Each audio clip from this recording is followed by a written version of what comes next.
damos la bienvenida a nuestros invitados porque Aníbal Fernández ya está aquí con nosotros, también el ministro Agustín Rossi, bienvenido, buenas noches. Muchas gracias. La idea es repasar un poco todo lo que ha sucedido en el día de hoy. Bueno, veíamos algo ahí en la calle con Lautaro recién, ¿no? Ahora, en horas de la noche, donde ya han pasado varias horas, y yo lo primero que pienso viendo esto es que no es algo que suceda con todos los políticos, que se los recuerde de esta manera, sin lugar a dudas lo que ha significado Néstor Kirchner en el mundo de la política argentina ha sido algo diferente, pero dejo que ustedes lo describan y comienzo por Aníbal, que está aquí con nosotros.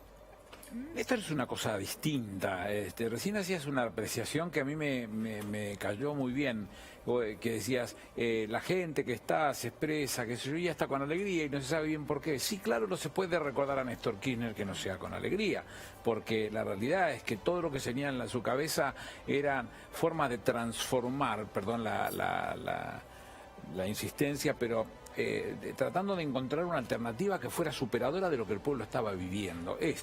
Yo recuerdo que él me mandó a buscar por un colega de ustedes, fui a verlo a la casa de Santa Cruz, la segunda vez que lo fui a ver, me dice, somos tres, está haciendo campaña, Cristina, Scioli y yo, ¿querés ser el cuarto? Sí, ¿qué hago? Subí al avión, a las 7 nos fuimos a Paraná, pues sería fácil saber qué día fue. Y cuando volvíamos, una ametralladora yo digo, está totalmente loco este tipo, yo voy a ser presidente, no puedo perder, vas a ser ministro mío, los viejos no pueden pasarla como la están pasando, nadie se ocupa de ellos, no se ocupan de las mujeres, no se ocupan de los trabajadores, no se ocupan de las personas con discapacidad, no se ocupan de nadie, tenemos que hacer las cosas. Era una cosa terrible, te agobiaba. Y la realidad es que después de pasado mucho tiempo uno se da cuenta que no dejó una de las solas cosas que dijo en aquella ametralladora de palabras sin cumplir, que tenía muy en claro lo que le estaba pasando a este país y los problemas endémicos, estructurales que este país tenía y que tenía que sufrirlos para que una vez por todas alguien se hiciera cargo de él, lo contara, lo exhibiera y los enfrentara. Y bueno, eso es lo que estamos viendo hoy. Y Aníbal, pero cuando lo conociste, ¿qué te impactó? ¿Las ideas? La personalidad, no, y la polenta. Yo lo conocí a él, fui a ver una pelea de Locomotora Castro a Río Gallegos. Y la persona que nos invitó mandó a un amigo, Bombón Mercado, fue marido de Alicia. Sí. Él nos llevó al hotel y no sé qué cosa y nos contaba que esa noche su cuñado, a la sazón Néstor Kirchner, lanzaba la precandidatura a gobernador de Santa Cruz. Mis amigos, más conservadores que otra cosa, cuando salimos del acto a ellos no les gustó, a mí me encantó. Una bestia como era, así, empujaba y tenía las ideas bien gráficas y bien claras. Esa noche cuando volvimos le digo, ¿a vos te molesta que yo te critique el discurso? No, decime. Entonces yo le decía, no, Néstor, tenés que conseguir que te pongan alguna, ¿cómo le llaman ustedes? Retorno, porque gritás mucho, no te escuchás vos y como no te escuchás gritás mucho, cambiá el esquema, pero tenía una polenta imposible de detener y eso fue lo que fue plasmando en políticas públicas de a poquito, sacándolo del infierno, como él decía, lo puso en el lugar que tenía que estar y Cristina terminó de haciendo el bordado fino para cerrar un país en serio hasta que llegaron los que lo volvieron a romper. Bueno, ahora le toca a Alberto resolver esta situación y no tengo ninguna duda que lo va a poner de pie como dice el tema, ¿no? Bueno, me causó mucho placer ver recién cuando decía en la marcha de las 1000 flores, no es una frase que le pertenezca a Néstor, le pertenece a Mao, esa Big Wacky fans, de cuando éramos pibitos conocíamos los que decían, o los que leíamos lo que leíamos, lo que hacían los chinos con Mao o con Zhou Enlai. Pero él la usaba con la misma gráfica, y la misma gráfica que Mao. Claro. Que florezcan 1000 flores, que aparezcan estos flores. Las flores son los pibes que te están contando quién es Néstor y no lo han visto en la vida.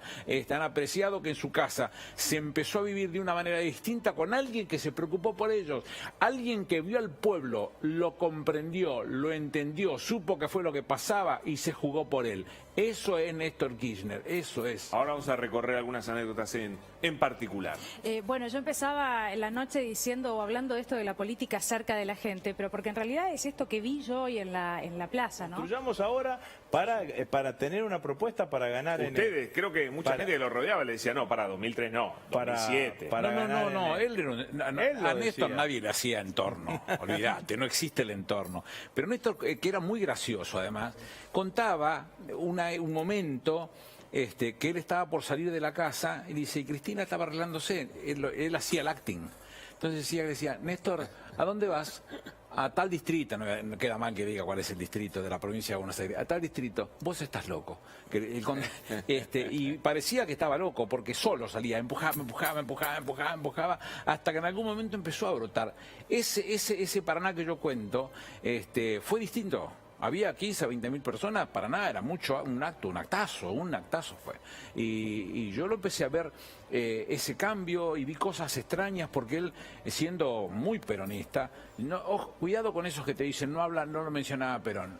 A mí me tienen podrido los que lo mencionan a Perón, a mí me gusta... Bueno, lo acusan de que no le gustaba el folclore peronista. A mí me tienen podrido los que hablan de lo que decía Perón, a mí me gustaba que hacía lo que decía Perón. Hacía lo que decía Perón, ejercía el peronismo. Cuando lo escuchás a Julio Bárbaro decir que Néstor Kirchner no hizo nada, no tuvo nada que ver con el peronismo. Hablemos en serio, no tengo ningún interés en hablar de Julio, que él diga lo que quiera. Digo, este hombre hacía lo que decía Perón y eso a mí me llenaba las panzas, sí, me dejaba. Y la fortaleza se vio también en los momentos difíciles. Pues nosotros después de la 125... y después de las elecciones del 2009, el espacio político y en el gobierno vivimos momentos difíciles. Sí. Y entonces, vos ibas a hablar con Néstor, yo era presidente del bloque en ese momento, iba a hablar con Néstor, y Néstor siempre salías motivado, porque Néstor decía, vamos a salir adelante, vamos a ganar las elecciones del 2011, nos pasó esto, por esto, entramos mal en el debate, entramos menos 10 en el debate y casi le terminamos ganando las elecciones. Yo me tenía que presentar porque si no nos presentábamos, me acuerdo, los análisis, se desperdigaba todo nuestro espacio político, entonces por eso tenía que ser yo el candidato y estaba permanentemente, acuérdense, perdimos las elecciones en el 2009, a los 10 días estaba con los compañeros de Carta Abierta en Plaza Lezama, hablando y dando la cara de cómo había que hacer para reconstruir. Nos dieron, porque ahora pasó todo muy rápido, pero en ese momento... ¿Cuál era la teoría? La teoría era, perdieron, están retrocediendo, tienen que bajar banderas. Y Néstor y Cristina hicieron exactamente al revés, profundizaron. Entonces nos dieron una enorme lección de cómo se debe conducir en la adversidad, profundizando.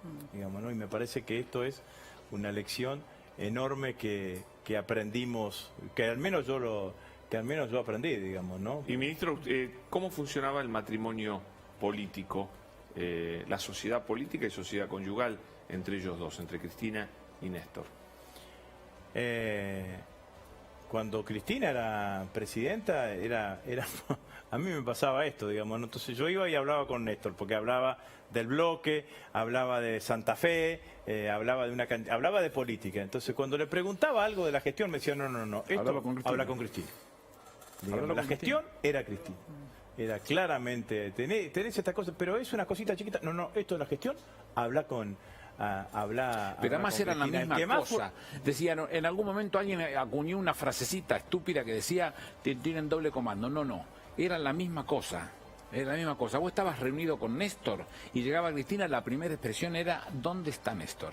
Y vos estabas reunido con Cristina y llegaba Néstor y la primera expresión era ¿dónde está Cristina? Pero además como si no pudiera haber una diferencia como en cualquier pareja. Y donde además hay tenían miles como todos. No estoy diciendo eso. Lo que estoy diciendo es que eran simbióticamente la misma cosa en términos de la política. Eran la misma cosa. Eran tipos que discutían su política, la masticaban, la devoraban, sabían perfectamente lo que querían hacer y tomaban decisiones de fondo. Es lo que dice el Chivo recién. Cuando nosotros creíamos que las cosas estaban complicadas, nadie se movía. Los que creíamos que teníamos un poquito más de piné, porque yo no voy a ser un falso humilde, que uno llegó a ser ministro como le pasa a Agustín en este momento, y no tener estatura para hacerlo, pero querés ver que tu conductor no le tiemble la mano. Y cuando veo que tu conductor dice, vamos más para adelante, sentís una importancia fenomenal, porque esa es la construcción de la política. Nunca es un proyecto unipersonal, siempre es un proyecto colectivo en cabeza de Néstor y de Cristina. Y así fue que se acuñó la propuesta política que sigue dando frutos.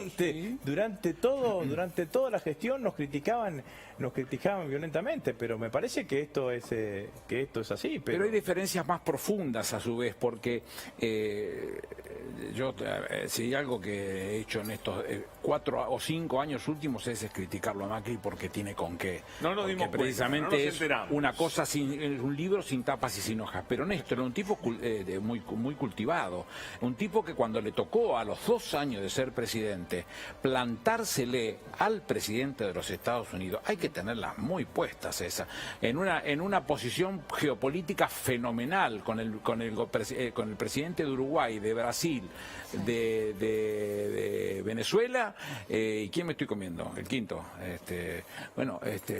El planteo era plantarse de corazón a decir que no se podía haber una área de libre comercio. Chile la tenía, porque iba a perjudicar toda la industria nuestra y fundamentalmente el campo, iba a ser pedazos.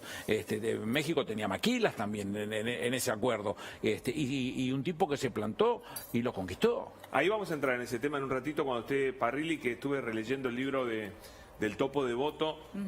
Lo voy a exprimir a Parrilli en el buen sentido, ¿no? Con las anécdotas, porque tiene unas anécdotas tremendas. Seguro. Así que ahora en momento de pandemia, post-pandemia y la Argentina que queda, es bueno también recordar, ¿no?, qué fue lo que se hizo en ese momento y cuando en el 2001 vimos una Plaza de Mayo, la que estamos viendo ahora prendida a fuego, ¿no? Sí, pero además la situación no es la misma, la que hereda Néstor que la que hereda Alberto. Néstor hereda un país en default, pero no estaba en default con los organismos públicos, digamos, ni con el Banco Mundial, ni con el Fondo Monetario. Alberto encuentra el país en default ya desde enero o fines del 18, ya está en default el país, y además agregado el presente griego de los 44.000 millones de dólares del Fondo Monetario Internacional. La situación es oprobiosa, con lo cual el planteo que Alberto enfrenta al hacerse cargo de la pandemia, como no tiene otra cosa para hacer porque la Constitución lo ordena y él lo asume con absoluta responsabilidad, tanto desde el punto de vista del ejercicio del poder de policía, en donde puede llegar a restringir alguna libertad con el tema del lockdown o encierro, como se le quiera decir, a la cuarentena o lo que sea, y contrario sensu lo que dice el 75-19 desde la reforma de la Constitución del 94, que dice que estas cosas se compensan y las está compensando él. Teníamos un déficit de 6 puntos, de los cuales estaba compuesto por 1.5 de déficit primario y 4.5 de déficit financiero. El acuerdo que logra el presidente a través de Guzmán con los bonistas le quitan los intereses del déficit, pero significa que él pone además 3 puntos mínimo del Producto Bruto Interno, que ya lo lleva a 4.5 y ya acaban de mencionar que van a estar las ATP hasta fin de año, entonces tenés un poco más de gasto todavía, que es el que reemplaza a esa situación. Hoy el ministro Guzmán licitó y tuvo una excelente acogida a su presentación y eso le permitió devolver al Banco Central, ya había devuelto 26.000 millones de pesos, devolvió 100.000 millones de pesos prestados por el Banco Central, con lo cual muestra también la caída de la emisión. Creo que una situación que Alberto ha manejado con mucha pericia y que lo ha puesto en una situación absolutamente criteriosa respecto de lo que sucede. Julio, yo le tengo un enorme cariño, lo he ido a ver tantas veces como he podido, no soy tan extremista. Yo creo que en estas cosas hay que ser muy prudente con ese tipo de cosas, sobre todo porque esa política bimonetaria, Juan Perón dijo alguna vez, ¿alguno vio un dólar alguna vez? Decía Perón. La realidad es que nosotros debemos tener algo como $1.400 per cápita de físico, cuando Brasil no debe llegar a los 10. No, otro mundo.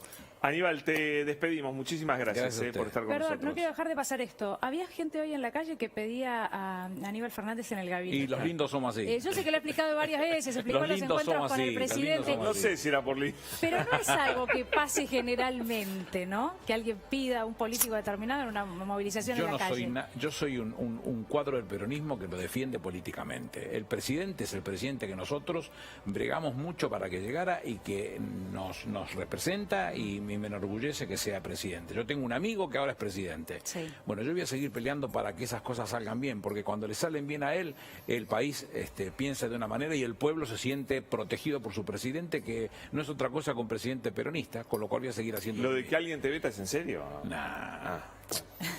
Gracias, Aníbal. Un gusto, Gracias.